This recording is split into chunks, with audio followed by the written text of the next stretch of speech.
नमस्कार, आज की बात में आपका स्वागत है। आज मुंबई में सेशन कोर्ट ने एक चौंकाने वाला फैसला दिया।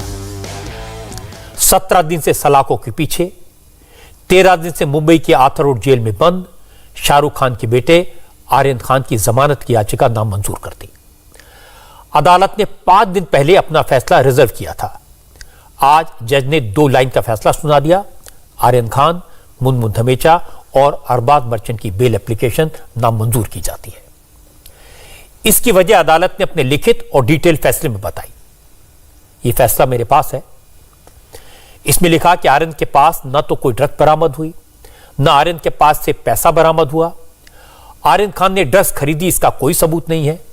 आर्यन खान ने ड्रग्स की सप्लाई की, इसका कोई जिक्र न तो एनसीबी की रिपोर्ट में है, न दलीलों में है। इसके बाद भी आर्यन खान को जमानत क्यों नहीं मिली?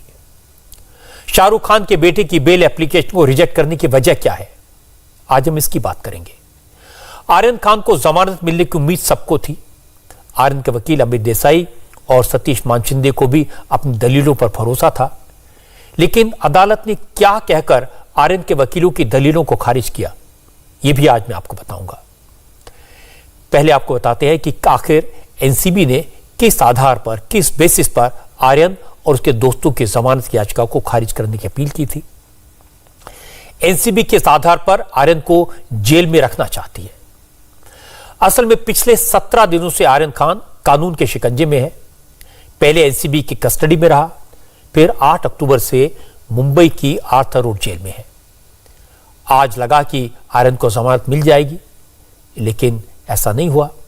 जब मैंने सेशन कोर्ट का डिटेल्ड ऑर्डर पढ़ा तो हैरान रह गया। ऐसा लगा जैसे किसी इंटरनेशनल ड्रग माफिया के खिलाफ लगे आरोप पढ़ रहा हूं। एनसीबी की जिन दलीलों, जिन आरोपों के आधार पर अदालत ने आर्यन की बेल एप्लीकेशन रिजेक्ट की है, उन्हें देखकर ऐसा लगता है जैसे एनसीबी ने किसी हैबिचुअल ड्रग एडिक्ट, किसी ड्रग पेडलर और इंटरनेशनल ड्रग रैकेट चलाने वाले अपराधी का कच्चा चिट्ठा उजागर किया है। आश्चर्य की बात यह भी है कि अपने इल्जामात के साथ एनसीबी ने कोर्ट के सामने यह भी कहा आर्यन के पास ड्रग्स बरामद नहीं हुई। एनसीबी ने यह भी माना कि आर्यन ड्रग्स लेकर आया या ड्रग्स खरीदने जा रहा था, इसका भी कोई सबूत नहीं है। अब सवाल है कि फिर भी आर्यन के खिलाफ इंटरनेशनल ड्रग रैकेट का हिस्सा होने का इल्जाम किस आधार पर लगा? तो एनसीबी ने उसका जवाब यह दिया है कि आर्यन के साथ उसके दोस्त थे। अपने दोस्तों के साथ फोन पर जो व्हाट्सएप चैट हुई है, उसमें 1-2 लफ्ज ऐसे हैं, 1-2 शब्द ऐसे हैं जिनसे लगता है कि, ध्यान से सुनिए, एनसीबी कह रही है दोस्तों के साथ हुई व्हाट्सएप चैट से ऐसा लगता है कि आर्यन ड्रग्स के इंटरनेशनल रैकेट का हिस्सा है। अब आप सोचेंगे वो शब्द कौन से हैं जिनकी वजह से एनसीबी को शाहरुख खान का 23 साल के बेटा इंटरनेशनल ड्रग रैकेट का हिस्सा लगता है? अदालत के ऑर्डर में कहा गया कि एनसीबी के मुताबिक आर्यन खान के व्हाट्सएप चैट में हार्ड ड्रग और बल्क क्वांटिटी, ये 2 शब्द इस्तेमाल किए गए हैं। हार्ड ड्रग और बल्क क्वांटिटी से एनसीबी ने आर्यन को इंटरनेशनल ड्रग रैकेट का हिस्सा मान लिया। बस 2 शब्द, और एनसीबी का यह दांव आर्यन खान की जमानत के आगे आ गया। हालांकि जिस दिन एनसीबी ने आर्यन के खिलाफ केस दर्ज किया था, उसमें एनडीपीएस एक्ट की दफा 29 जोड़ी थी। उसी दिन से अंदाजा हो गया था कि इसी आधार पर अब आर्यन की बेल एप्लीकेशन नामंजूर करने की अपील की जाएगी, और एग्जैक्टली यही हुआ। अदालत के ऑर्डर में कहा गया कि एनसीबी ने जो बातें कही हैं, उससे लगता है यह केस सिर्फ ड्रग पार्टी का नहीं है, यह साजिश लगती है। इसलिए इस मामले में एनडीपीएस एक्ट की दफा 29 एप्लीकेबल होती है। बस इसी बेसिस पर आर्यन की बेल रिजेक्ट कर दी गई। 6 दिन पहले जब सेशन कोर्ट में आर्यन खान की बेल पर बहस हुई थी, तब एनसीबी ने अदालत के सामने इसी बात पर जोर दिया था कि आर्यन खान पिछले काफी वक्त से ड्रग्स कंज्यूम कर रहे थे, और ड्रग्स के लिए वो एक इंटरनेशनल ड्रग कार्टेल से जुड़े हुए लोगों के संपर्क में थे। ये लोग ही आर्यन को ड्रग्स प्रोवाइड करते थे। एनसीबी की दलील थी कि Aryan Khan illicit drug trafficking में शामिल थे। जब अदालत ने पूछा यह सब कुछ कैसे पता चलता है, यह राज कैसे सामने आया, तो एनसीबी की तरफ से कहा गया यह सारी जानकारी आर्यन खान के व्हाट्सएप चैट से सामने आई है। और व्हाट्सएप चैट में क्या लिखा है यह तो मैंने आपको बता ही दिया। आज सेशन कोर्ट की तरफ से जो 18 पन्नों का ऑर्डर आया उसमें सेशन कोर्ट ने ड्रग्स की गैर बरामदगी से ज्यादा गौर किया है आर्यन खान के व्हाट्सएप चैट पर। कोर्ट ने ऑर्डर में लिखा कि शुरुआती जांच से यह बात सही साबित होती है कि सभी आरोपियों की आपस में मिली भगत थी, सब एक दूसरे से मिले हुए थे। हालांकि अदालत ने यह भी लिखा कि यह किस तरह की साजिश थी, कितना गहरा षड्यंत्र था, इसे लेकर तो मामले के ट्रायल के दौरान और ज्यादा क्लैरिटी मिल सकेगी। लेकिन इस स्टेज पर आरोपियों को बेल देना ठीक नहीं होगा। आर्यन के वकीलों ने कोर्ट का ध्यान इस तरफ बार बार खींचा था कि आर्यन का कोई क्रिमिनल रिकॉर्ड नहीं है। आर्यन का नाम इससे पहले किसी मामले में नहीं आया है। आर्यन के पास से ड्रग्स की कोई बरामदगी नहीं हुई है। इस पर अदालत ने सुशांत सिंह के केस में गिरफ्तार शौविक चक्रवर्ती का उदाहरण दिया। कोर्ट ने अपने ऑर्डर में कहा कि शौविक के पास से भी कोई ड्रग बरामद नहीं हुई थी, लेकिन तब हाई कोर्ट ने यह कहकर उसे जमानत देने से इनकार कर दिया था कि वो ड्रग डीलर्स की चेन का अहम हिस्सा मालूम पड़ता है, वो अलग अलग ड्रग डीलर्स के कांटेक्ट में था। कोर्ट ने हाई कोर्ट के कमेंट का हवाला देकर आर्यन की बेल को रिजेक्ट कर दिया, बेल देने से इनकार कर दिया। लेकिन अरबाज मर्चेंट की वकील का कहना है कि जिस व्हाट्सएप चैट का जिक्र एनसीबी ने किया उसका गलत मतलब निकाला गया। आर्यन तो फुटबॉल मैच की बात कर रहे थे, इसलिए बल्क क्वांटिटी जैसे शब्द यूज किए गए थे। ग्राउंड्स उस पर काफ़ी जो पब्लिक प्रोसिक्यूटर हैं उनका ये एम्फेसिस था, बार बार वो ड्रग्स चैट जो दिया गया है व्हाट्सएप का उसका वो हवाला दे रहे थे। आपको लगता है उसकी एक बहुत बड़ी भूमिका रही है बेल रिजेक्ट होने में? उन्होंने व्हाट्सएप चैट को भी बहुत उम्दे तरीके से उन्होंने पेश किया है। क्या लाइक बच्चों के बीच में फुटबॉल मैच की बात हो रही थी, उन्होंने फुटबॉल मैच को ही उन्होंने बताया कि बल्क बाइंग हो गई है, तो वो उन्होंने इंटरप्रिटेशन किया है। अदालत ने अपने फैसले में लिखा है कि यह सही है कि आर्यन खान के पास से कोई ड्रग्स नहीं मिली, लेकिन यह भी सही है कि आर्यन को पता था कि उसके दोस्त उसके लिए ड्रग्स ला रहे हैं। अरबाज मर्चेंट के पास से जो 6 ग्राम चरस मिली है वो आर्यन के लिए थी। कोर्ट ने एनसीबी की इस बात को भी मान लिया कि आर्यन और अरबाज दोनों ने इस बात को स्वीकार किया है कि वो एंजॉयमेंट के लिए ड्रग कंज्यूम करते रहे हैं। ये सारी बातें साबित करती हैं कि आर्यन खान को अरबाज के पास मौजूद चरस की जानकारी थी, ये कहा। इसलिए यह कहा जा सकता है कि ड्रग से दोनों के पोजीशन में थी। और इसके बाद आर्यन के वकील की दलील थी कि जो ड्रग मिली भी है वो सिर्फ कंज्यूम करने के लिए थी, वो खरीदने या बेचने के लिए नहीं थी। इसलिए एनडीपीएस एक्ट का सेक्शन 37 लागू नहीं होना चाहिए। लेकिन अदालत ने एनसीबी की इस दलील को माना कि इस मामले में सब आरोपी एक दूसरे से कनेक्टेड हैं, ये बड़ा ड्रग नेटवर्क है। और आर्यन खान की व्हाट्सएप चैट भी इस बात का इशारा करती है कि हार्ड ड्रग और बल्क क्वांटिटी जैसे शब्द सिर्फ कंजम्पशन के नहीं इस्तेमाल हो सकते। अब आर्यन खान के वकीलों की तरफ से यह भी कहा गया कि जिन व्हाट्सएप चैट का जिक्र हो रहा है उसे अदालत में सबूतों के तौर पर पेश नहीं किया जा सकता, वो एविडेंस के तौर पर कानूनन मान्य नहीं है। आर्यन के वकील की दलील थी कि इंडियन एविडेंस एक्ट कहता है कि बिना सर्टिफिकेट 65B में दिए हुए व्हाट्सएप चैट कोर्ट में मान्य नहीं है, यह रिलायबल एविडेंस नहीं है। हालांकि अदालत की तरफ से कहा गया अगर यह मान भी लिया जाए कि इस मामले में व्हाट्सएप चैट्स को लेकर कोई सर्टिफिकेट नहीं है, तो भी चूंकि मामला इन्वेस्टिगेशन में है इसलिए फिलहाल इन सर्टिफिकेट की जरूरत नहीं है। आर्यन के वकील ने यह भी कहा कि आर्यन, अरबाज और मुनमुन का केस बाकी आरोपियों से अलग है, उन्हें इसके साथ जोड़कर नहीं देखना चाहिए। जो ड्रग मिली अगर उसे जोड़कर भी देखे तो यह कमर्शियल क्वांटिटी के तौर पर एस्टेब्लिश नहीं होता, यानी इसमें बेल मिल सकती है, इसलिए क्रिमिनल कॉन्स्पिरेसी कहना सही नहीं होगा। लेकिन इस पर अदालत ने सुप्रीम कोर्ट के ऑब्जर्वेशन का हवाला दिया जिसमें कहा गया था कि यह बात सब जानते हैं कि साजिश साबित करने के लिए आमतौर पर डायरेक्ट एविडेंस मौजूद नहीं रहते, और चूंकि कोई साजिश गुपचुप तरीके से अंजाम दी जाती है इसलिए सिर्फ साजिश करने वाले को ही कॉन्स्पिरेसी का पता होता है। इसलिए कोर्ट उन दूसरे मटेरियल पर भरोसा कर सकती है जो साजिश की तरफ इशारा करते हैं। इसी को देखते हुए सेशंस कोर्ट ने आर्यन की चैट को कॉन्स्पिरेसी का सबूत माना और बेल एप्लीकेशन खारिज कर दी। लेकिन कई सीनियर वकील इस जजमेंट से इत्तेफाक नहीं रखते। आज सीनियर लॉयर माजिद मेनन ने कहा कि इस केस में ऐसा कोई आधार नहीं है जिसे लेकर आर्यन को बेल न मिले। माजिद मेमन ने कहा कि आर्यन न तो आदतन अपराधी है, न ही उनका कोई क्रिमिनल रिकॉर्ड है, इसलिए बेल तो मिलनी ही चाहिए थी। No accused is to be kept in custody as a part of punishment. No accused is to be detained with a view to cause harassment or embarrassment or loss of reputation to him. The purpose of the whole scheme of criminal justice system is for arresting or detaining a person is for limited purpose. He has not committed a crime which could be punishable with death or imprisonment for life. He is not a person who is habitual offender. He doesn't have a criminal antecedents. He is not likely to flee. He is also not going to tamper evidence. So all the reasons which are otherwise required for non-grant of bail are absent in his case. इसी तरह की बातें कई और senior वकीलों ने कही। NCP के सीनियर लीडर और महाराष्ट्र के कैबिनेट मिनिस्टर नवाब मलिक तो पहले दिन से ही एनसीबी की कार्रवाई पर सवाल उठा रहे हैं। आज भी अदालत के फैसले के बाद नवाब मलिक ने कहा यह पूरा केस फर्जी है, हाई कोर्ट में नहीं टिकेगा। उन्होंने कहा अगर ठीक से जांच हो तो दूध का दूध और पानी का पानी हो जाएगा।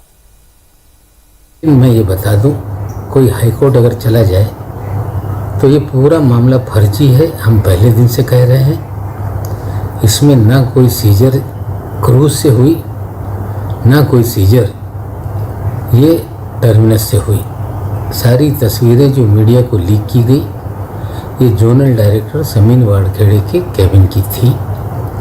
कोई कोर्ट कमिश्नर बैठ जाए तो फर्जी मामला है, ये साबित हो जाएगा। मैं आपको बता दूं कि इस शहर में पिछले 1 साल से जितने मामले बनाए गए सब फर्जी हैं। सब कहीं ना कहीं इलेक्ट्रॉनिक एविडेंस की बात की जाती है और फर्जी मामले बनाए जाते हैं।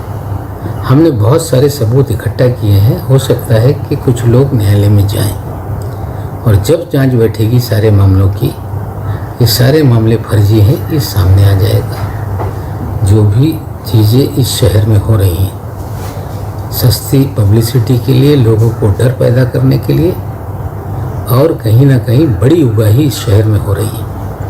आने वाले दिनों में बहुत सारी चीज़ें खुलकर सामने आएंगी। आज अदालत का जो फैसला आया उससे एक बात तो साफ है कि आर्यन को जमानत इसलिए नहीं मिली कि वो एक सुपरस्टार का बेटा है। अदालत को लगा कि एक 23 साल का लड़का इन्फ्लुएंशियल है क्योंकि वो शाहरुख खान का बेटा है और वो गवाहों पर असर डाल सकता है।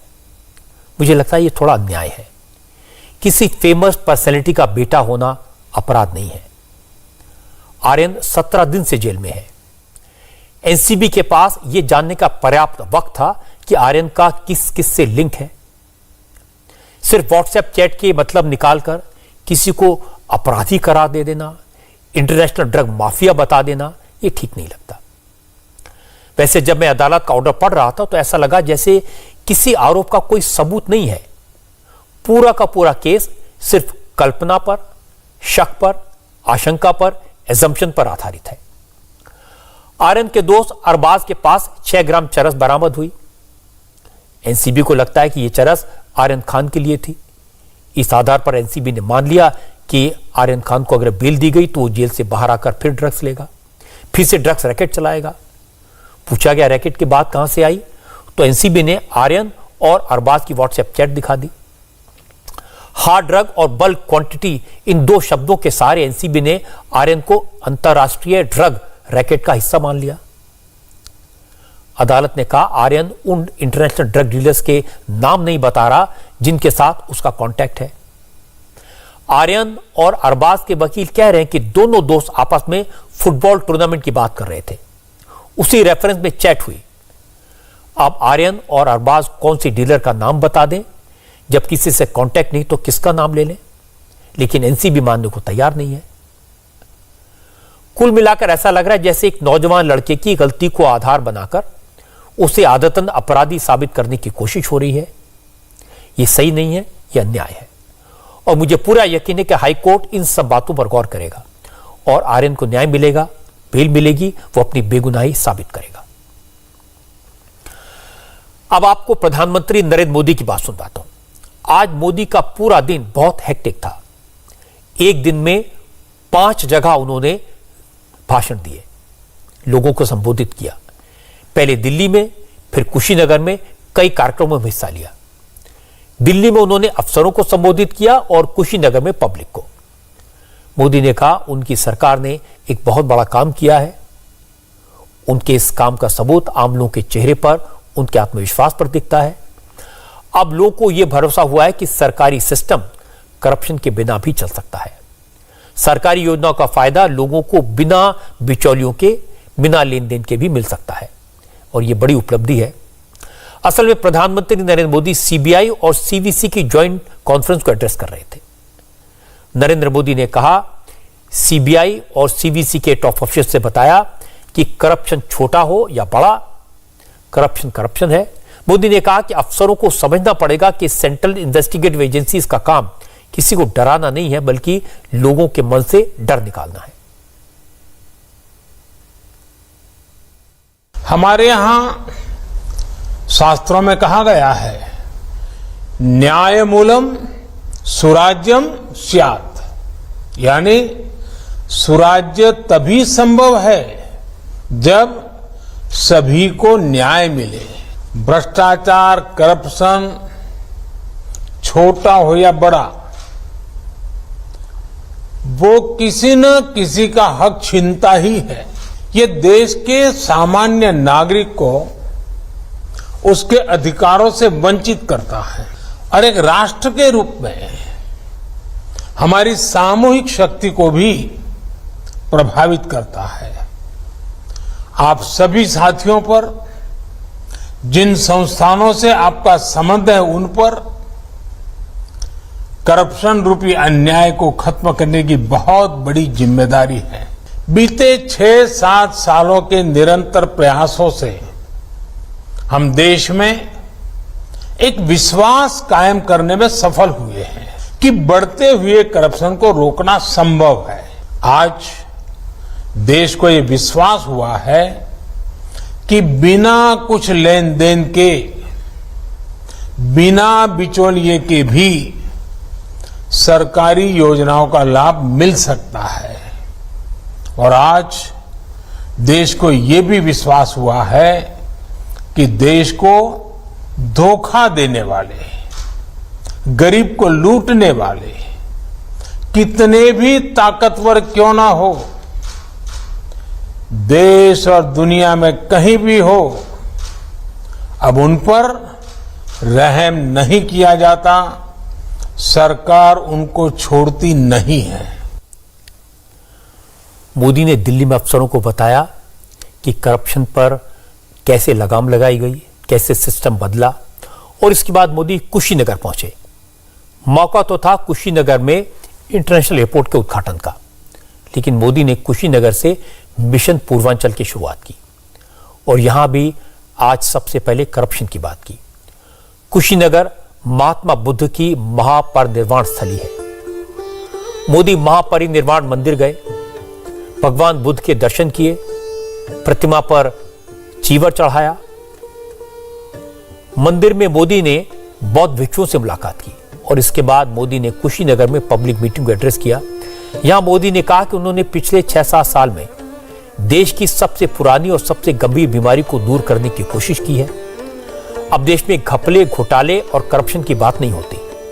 मोदी ने कहा कि राम मनोहर लोहिया कहते थे, कर्म को करुणा से जोड़ो, लेकिन इससे पहले यूपी में जो सरकार थी उसने कर्म को करप्शन से जोड़ दिया। जो खुद को समाजवादी कहते थे वो परिवारवादी निकले।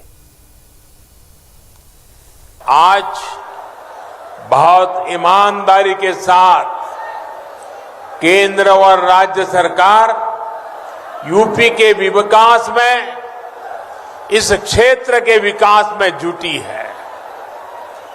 डबल इंजन की सरकार डबल ताकत से स्थितियों को सुधार रही है। 2017 से पहले, योगी जी के आने से पहले जो सरकार यहां थी, उसे आपकी दिक्कतों से, गरीब की परेशानी से कोई सरोकार नहीं था। वो चाहती नहीं थी कि केंद्र की योजनाओं का लाभ उत्तर प्रदेश के गरीब के घर तक पहुंचे। इसलिए पहले की सरकार के समय गरीबों से जुड़े, इंफ्रास्ट्रक्चर से जुड़े हर प्रोजेक्ट में यूपी में देर होती ही गई। राम मनोहर लोहिया जी कहा करते थे कि कर्म को करुणा से जोड़ो, भरपूर करुणा से जोड़ो। लेकिन जो पहले सरकार चला रहे थे, उन्होंने गरीब के दर्द की परवाह नहीं की। पहले की सरकार ने अपने कर्म को घोटालों से जोड़ा, अपराधों से जोड़ा। यूपी के लोग अच्छी तरह जानते हैं कि इन लोगों की पहचान समाजवादियों की नहीं, परिवारवादी की बन गई। इन लोगों ने सिर्फ अपने परिवार का भला किया, समाज का और उत्तर प्रदेश का हित भूल गए। मोदी यूपी में थे, इसलिए समाजवादी पार्टी को निशाना बना रहे थे। मोदी ने कहा कि परिवारवाद न तो यूपी में चला, न देश में चल रहा है। अब देश बदलाव को महसूस कर रहा है। मोदी ने योगी आदित्यनाथ की जमकर तारीफ की, उनके काम गिनाए, उनकी उपलब्धियां गिनाई।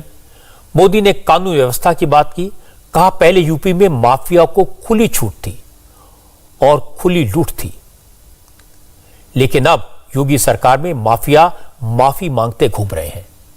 प्रधानमंत्री मोदी ने कहा कि माफिया पर एक्शन हो रहा है और इस कार्रवाई से सबसे ज्यादा दर्द माफियावादियों को होता है। बीते 4.5 साल में यूपी में कानून के राज को सर्वोच्च प्राथमिकता दी गई है। 2017 से पहले जो सरकार यहां पर थी, उसकी नीति थी माफिया को खुली छूट, खुली लूट। आज योगी जी के नेतृत्व में यहां माफिया माफी मांगता फिर रहा है। और सबसे ज्यादा दर्द भी, इसका दर्द किसको हो रहा है? सबसे ज्यादा योगी जी के कदमों का दुख माफियावादियों को ही हो रहा है। योगी जी और उनकी टीम उस भू माफिया को ध्वस्त कर रही है, जो गरीबों, दलितों, वंचितों, पिछड़ों की जमीन पर बुरी नजर रखता था, अवैध कब्जा करता था। जब कानून का राज होता है, अपराधियों में डर होता है, तो विकास की योजनाओं का लाभ भी तेजी से गरीब, दलित, शोषित, वंचितों तक पहुंचता है। नई सड़कों, नए रेल मार्गों, नए मेडिकल कॉलेजों, बिजली और पानी से जुड़े इंफ्रास्ट्रक्चर का भी तेज गति से विकास हो पाता है। यही आज योगी जी के नेतृत्व में उनकी पूरी टीम उत्तर प्रदेश में जमीन पर उतार करके दिखा रही है। इसके बाद मोदी ने महिलाओं की बात की। मोदी ने योगी आदित्यनाथ को कर्मयोगी बताया। कहा यूपी में कर्मयोगी की सरकार का सबसे बड़ा फायदा प्रदेश की महिलाओं को मिल रहा है। जो सरकारी घर मिल रहे हैं, उन पर मालिकाना हक भी घर की महिलाओं को मिल रहा है। इज्जत घर महिलाओं के लिए बने हैं। रसोई गैस कनेक्शन मिले, महिलाओं को धुएं से मुक्ति मिली। पहले कई कई मील चलकर पीने का पानी लाना होता था, अब हर घर तक नल और नल में जल मिल रहा है। ये सारी बातें सुनने में छोटी लग सकती हैं, लेकिन महिलाओं से पूछो, इन फैसलों से उनकी जिंदगी कितनी आसान हो गई है। यूपी में कर्मयोगियों की सरकार बनने का सबसे बड़ा लाभ यहां की माताओं बहनों को हुआ है। जो नए घर बने उनमें से अधिकांश की रजिस्ट्री बहनों के नाम हुई। शौचालय बने, इज्जत घर बने, सुविधा के साथ उनकी गरिमा की भी रक्षा हुई।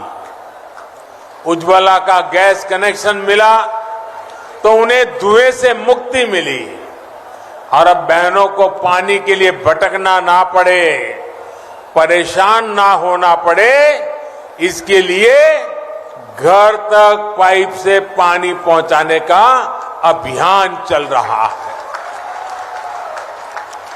सिर्फ 2 साल के भीतर ही उत्तर प्रदेश के 27 लाख परिवारों को शुद्ध पेयजल कनेक्शन मिला है। इसके बाद प्रधानमंत्री मोदी ने उत्तर प्रदेश के तेजी से होते विकास की बात की। उन्होंने कहा कि यूपी का पूरी दुनिया में नाम हो रहा है। मोदी ने कहा, लेकिन विरोधियों को यूपी की तारीफ अच्छी नहीं लगती। प्रधानमंत्री मोदी ने योगी सरकार द्वारा किए गए काम गिनाए। मोदी ने कहा, देश में सबसे बड़ा वैक्सीनेशन प्रोग्राम चल रहा है। देश 100 करोड़ वैक्सीन डोज लगाने के बिल्कुल करीब पहुंच गया है। मोदी ने बताया कि अकेले यूपी में 12 करोड़ से ज्यादा टीके लग चुके हैं।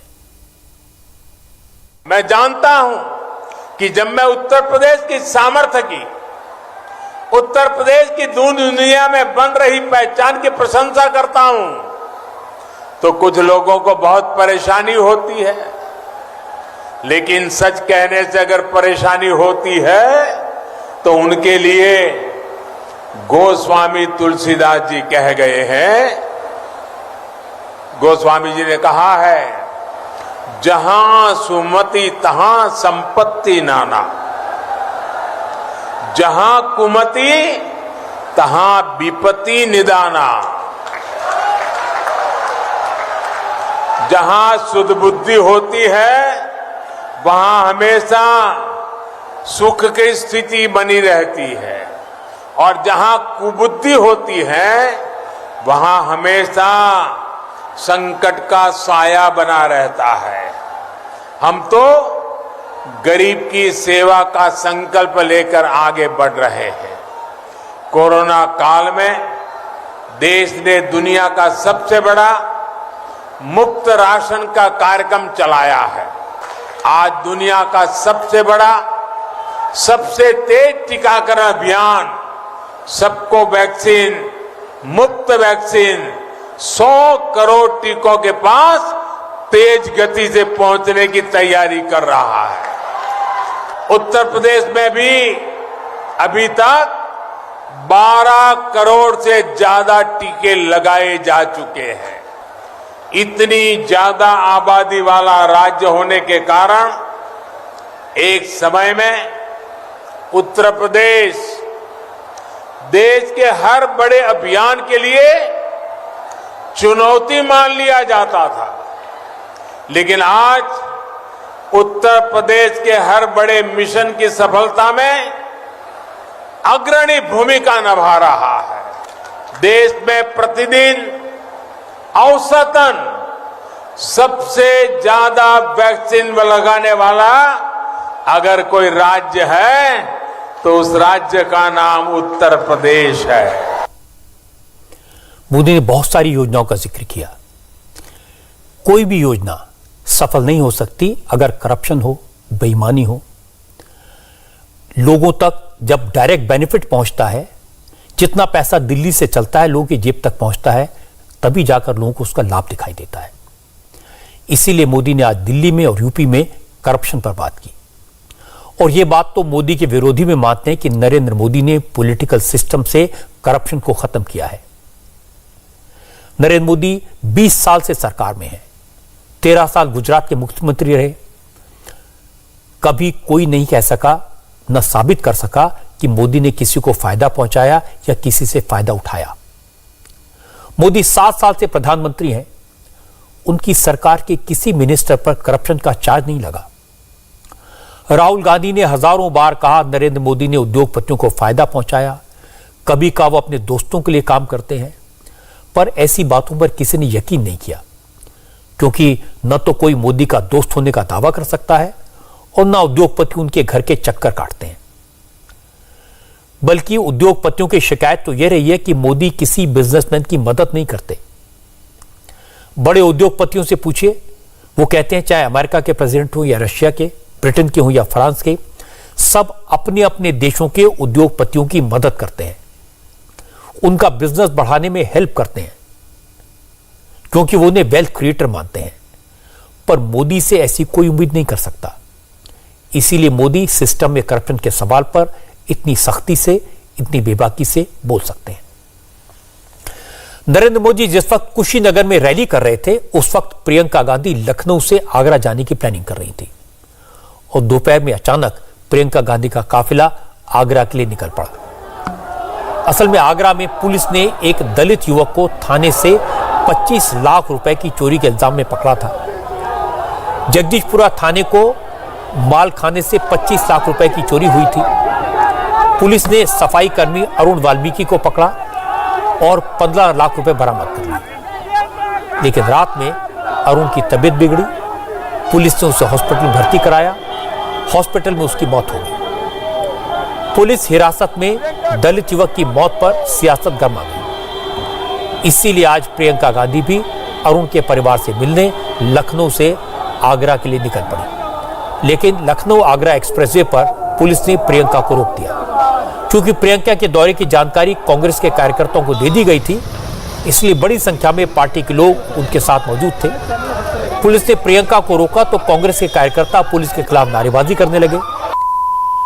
प्रियंका गांधी के साथ यूपी कांग्रेस के अध्यक्ष अजय सिंह लल्लू भी थे। लल्लू अचानक गाड़ी से उतरे और पुलिस से भिड़ गए। अब मामला और ज्यादा गर्म हो गया तो पुलिस ने प्रियंका को हिरासत में ले लिया। प्रियंका को हिरासत में ले जाने से कांग्रेस वर्कर और नाराज हो गए। कांग्रेस कार्यकर्ताओं ने लखनऊ आगरा एक्सप्रेसवे पर हंगामा शुरू कर दिया। करीब 1.5 घंटे हिरासत में रखने के बाद पुलिस ने शाम 5:30 बजे प्रियंका गांधी को 4 लोगों के साथ आगरा जाने की परमिशन दे दी। इसके बाद प्रियंका गांधी ने आगरा में अरुण के परिवार वालों से मुलाकात की। अरुण आगरा के जगदीशपुरा थाने में ही सफाई कर्मी था। पुलिस ने उसे चोरी के आरोप में गिरफ्तार किया था। अरुण के परिवार का आरोप है कि पुलिस वालों ने उसकी हत्या कर दी, जबकि पुलिस का कहना है कि तबीयत बिगड़ने से अरुण की मौत हुई। हालांकि इस मामले में प्रशासन ने एक्शन लिया है। थाने के 5 पुलिसकर्मियों को सस्पेंड किया गया है। अज्ञात लोगों के खिलाफ हत्या का केस दर्ज किया गया है। आगरा के एसपी का कहना है कि पोस्टमार्टम रिपोर्ट आने के बाद जांच की दिशा तय होगी। जांच के बाद एफआईआर में आरोपियों के नाम भी डाले जाएंगे। यानी अगर पुलिस वालों की भूमिका संदिग्ध मिलती है तो उनके खिलाफ हत्या का केस दर्ज होगा। पीड़ित परिवार को 10 लाख रुपए का मुआवजा दिया जाएगा। इसके साथ साथ अरुण के परिवार के एक मेंबर को सरकारी नौकरी भी दी जाएगी। यानी प्रशासन अपना काम कर रहा है और प्रियंका गांधी भी अपना काम कर रही है।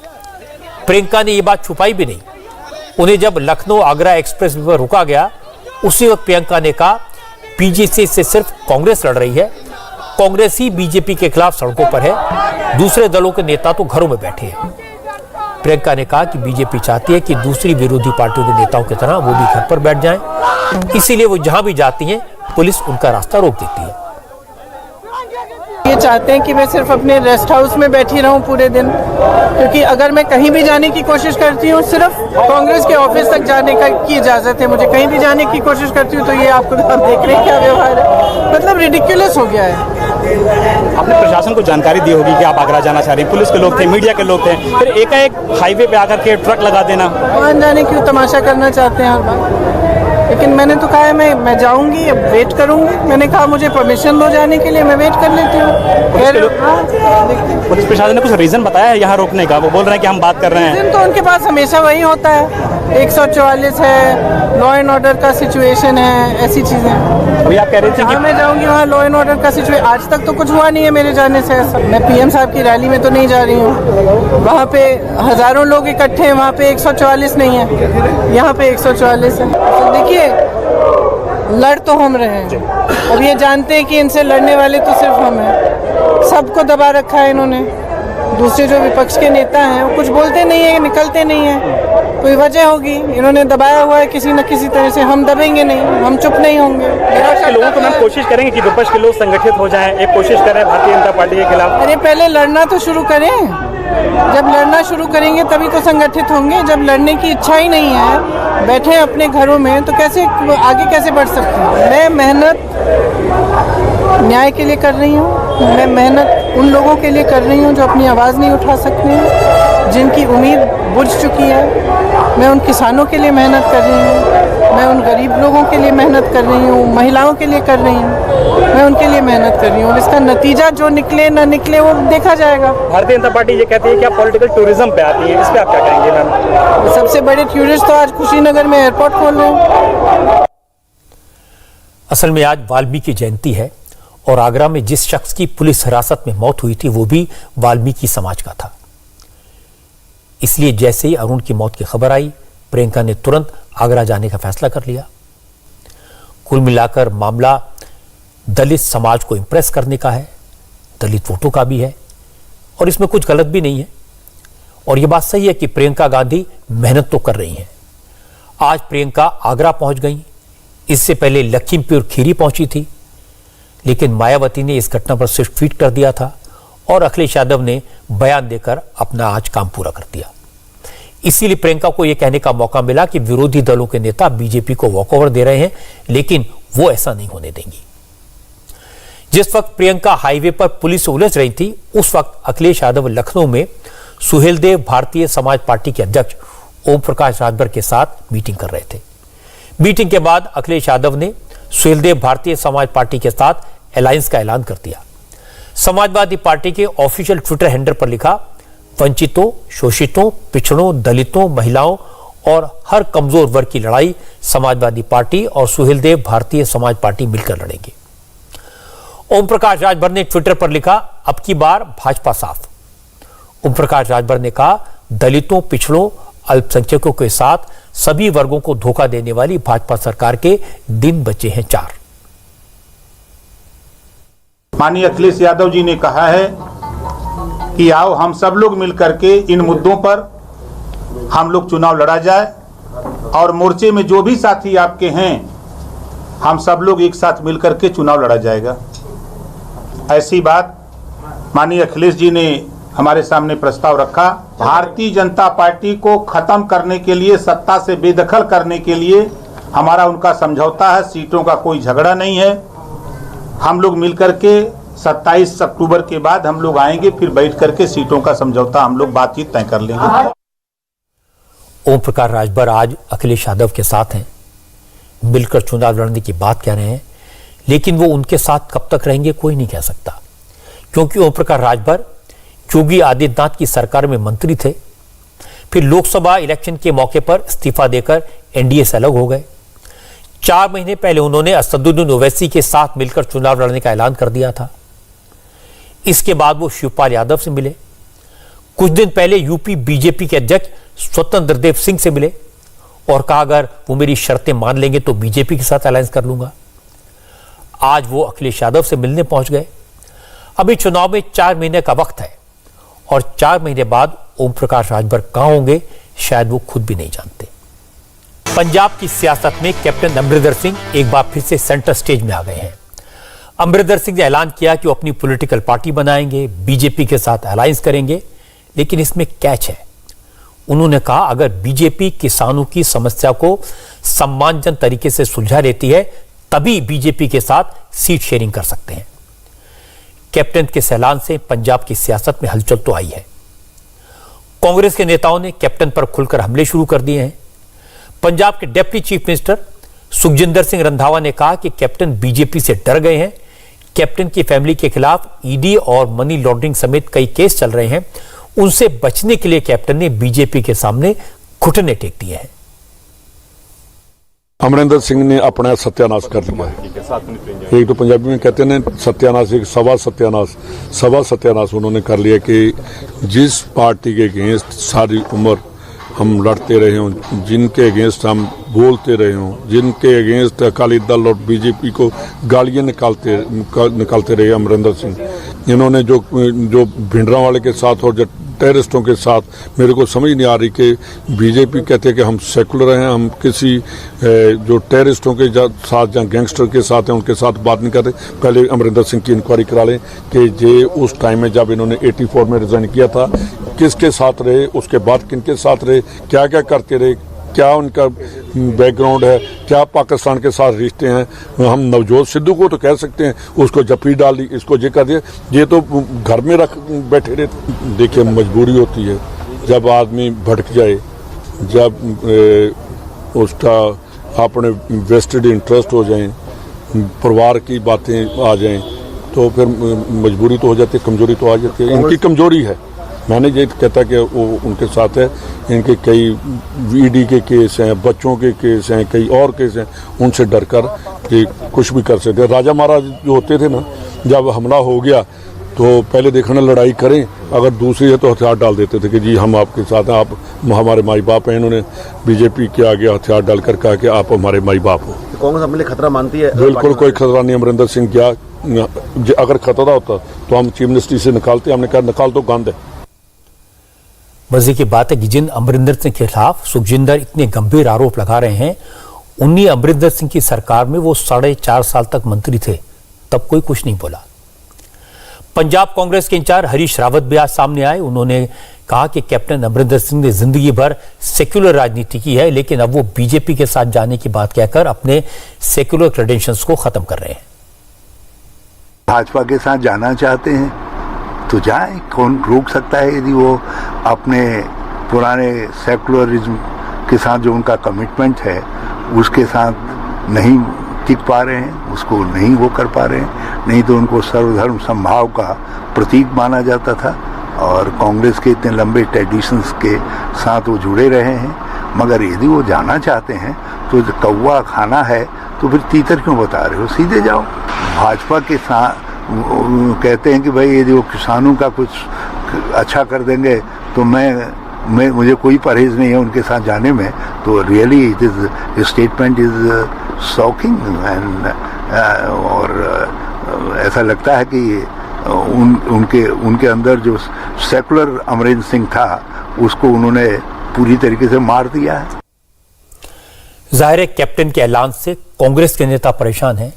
इस पर आज अकाली दल ने भी रिएक्ट किया। अकाली दल की एमपी हरसिमरत कौर बादल ने कहा कि वो तो पिछले 5 साल से ये कह रही थी कि कैप्टन बीजेपी से मिले हुए हैं, अब कैप्टन ने वो बात खुद मान ली है।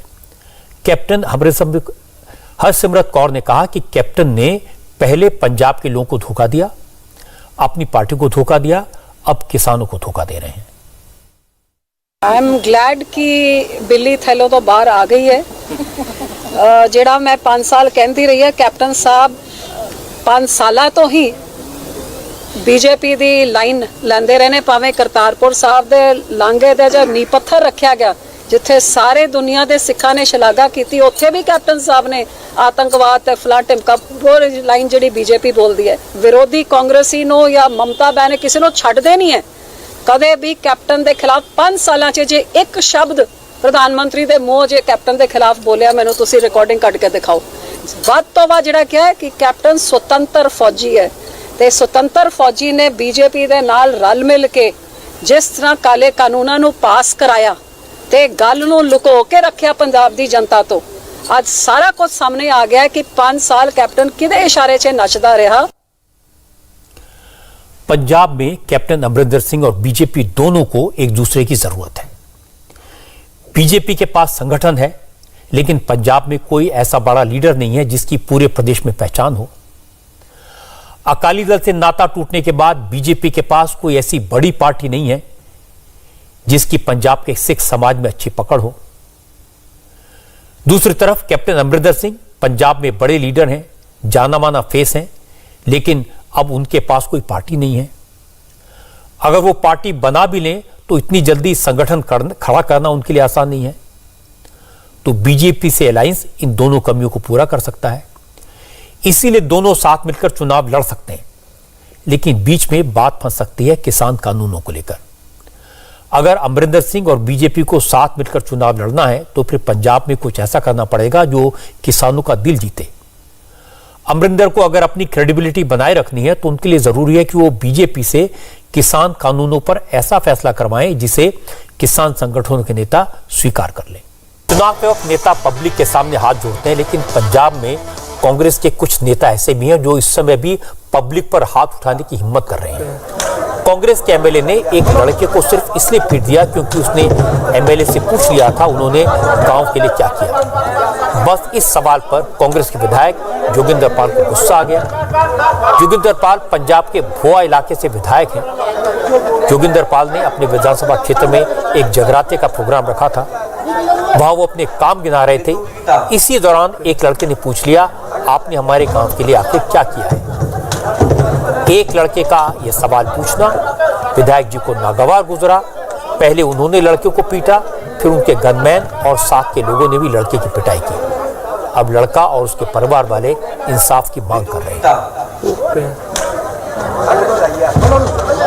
जगाते गए ही एमएलए साहब ते मैं एक सवाल ही पूछा, मैं की चक्कर है, मैं कितनी देश वास्ते की बनाया और थप्पड़े मारन लग गए। ढिल्लो ने भी कुटिया, सारे ने कुटिया, एमएलए साहब ने भी कुटिया, उचले ने भी कुटिया। आसाम चाहिए सानू। मेरे बेटे ਨੂੰ एमएलए साहब ने ढिल्लो साहब ने मारिया। मैं ये चाहती मेरे बेटे ਨੂੰ इंसाफ मिले। मेरे बेटे ने बस एक ही सवाल पूछा, पिंड वास्ते तुसीं की कीता। ਉਹਨੂੰ बुला के प्यार ਨਾਲ बुला के ਉਹਨੂੰ खूब ठुड्डे ठुड्डे मारी, पुलिस वाले ने मारी, एमएलए साहब ने मारी, ढिल्लो। मैनू बस यही चाहिए, मेरे बच्चे ਨੂੰ इंसाफ चाहिए। विधायक से काम का हिसाब मांगना पब्लिक का हक है, जवाब देना नेताओं की जिम्मेदारी है। जो विधायक सवाल पूछने पर लोगों को मारे उससे नेता बनने का हक नहीं है और पब्लिक उसे चुनाव में जरूर सबक सिखाएगी। इंडिया टीवी हर वक्त हर जगह डाउनलोड करने के लिए सर्च करें India TV news Google play store या ऐप स्टोर पर।